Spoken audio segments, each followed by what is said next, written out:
gano'n, Alice. Lahat na lang naalala ko, puro away namin. Sana ako na lang po yung nabangga. Kahit sino pa sa inyo mawala, parehas lang mararamdaman ko dahil pantay-pantay kayo sa puso ko.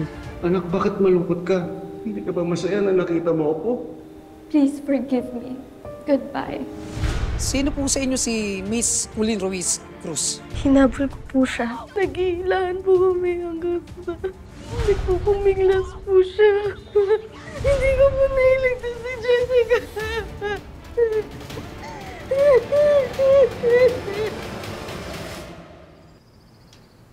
Gusto niyang mawala sa buhay niya si Jessica. Kaya tinulak niya. Attorney, ilang beses na ba sinaktan ni Culin si Jessica? Tiniis yun ng anak ko. Hindi ko pa nga malalaman kung hindi siya nagkapasa-pasa at nagkasugat-sugat. Yes, we can argue motive. But still... Ano? Wala na namang ebidensya? Buwisit na ebidensya yan. Puro ebidensya. May video ako ni Culin. Sinasabi niya doon na ayaw niya kay Jessica. Ayun.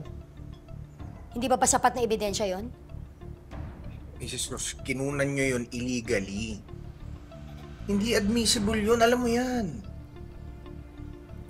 Mrs. Cruz, pwede ba mamaya ka na uminom? Kumain ka na muna. Wala na akong gana.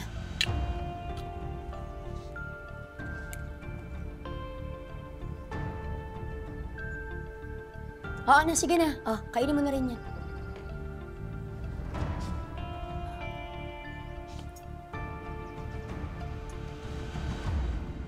We have nothing to worry about. The investigation is still focused on finding the driver that hit Jessica. Gusto lang naman nilang malinawan sa mga pangyayari kung bakit nauwi sa pagkamatay ni Jessica. Salamat, attorney. Sana makonsensya na yung bumangga sa kapatid namin. Sana sumuko na siya. Pero hindi pa rin titigil si Hazel, kuya. Pagpipilitan niyang ako pumatay kay Jessica. She has to prove that. The burden of proof is on her, okay? And so far, wala pa namang testigo na kapagpapatunay na tinulak mo nga si Jessica. Sinasabi ko naman sa iyo, Bunso, hindi mababali ni Hazel ang katotohanan.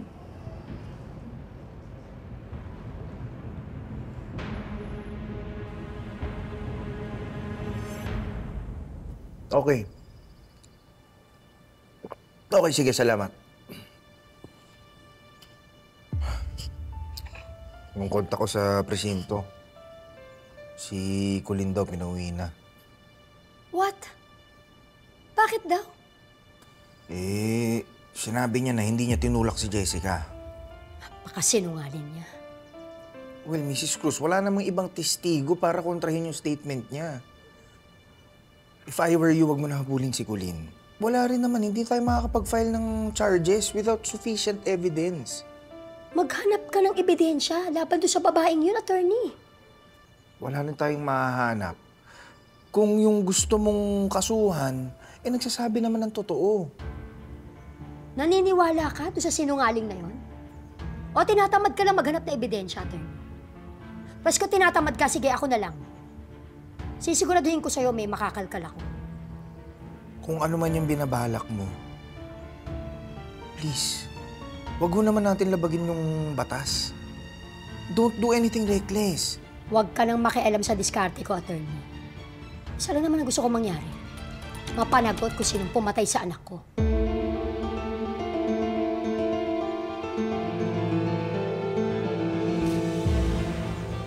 Kinausap ng pulis si Culin?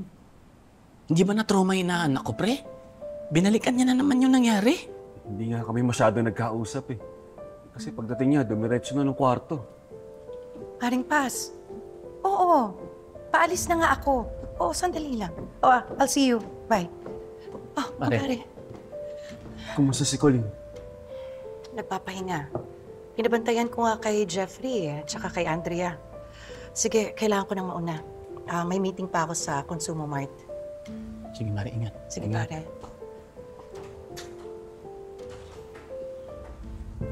Ay, talaga yung driver na yun eh. Pare, dahil sa kanya, nawala si Jessica.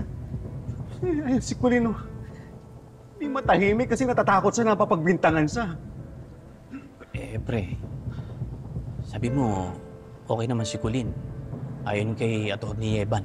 Oo, pare, pero pinipilit ni Hazel na si Colleen talaga yung may kasalanan. Pare, kilala mo yung babaeng yun eh. Gagawa yun ng paraan para idiin niya yung anak ko. What? I-expose mo talaga si Colleen? Friend, wala kang ebidensya. Darating tayo dyan. What I need now is perception. Kailangan makuha kong simpatsya ng mga tao. Para sa ganun maniwala sila na hindi lang yung nag-hit and run kay Jessica ang nakapatay sa kanya, kundi yung tumulak rin sa kanya. Para makuha kong simpatsya ng publiko, someone might come out. Someone who will say na nakita niyang tinulak ni Colleen si Jessica. Friend, pwede bang ipagluksa mo muna yung pagkamatay ni Jessica? Huwag yung pagpapakulong kay Colleen ang laging nasa isip mo. This is my way of grieving, Alice. Pinagluksa ko ang anak ko the moment she died. At pinagluluksa ko pa rin siya hanggang ngayon. Kung alam mo lang, araw-araw iniiyakan ko pa rin siya. Pero hindi pwedeng puro iyak na lang. Dahil hindi ako papayag na hindi mabigyan ng hustisya ang nangyaring pagkamatay ni Jessica. Kailangan makulong kung sino man ang pumatay sa kanya. Natawagan mo na ba si Carla Talaquera? I did. Kaso out of the country siya eh. Pero nai-refer niya ako kay Sander Yamson, aka Detective XY. Influencer siya na obsessed sa pag-solve ng mga crimes. Halos may million siyang followers.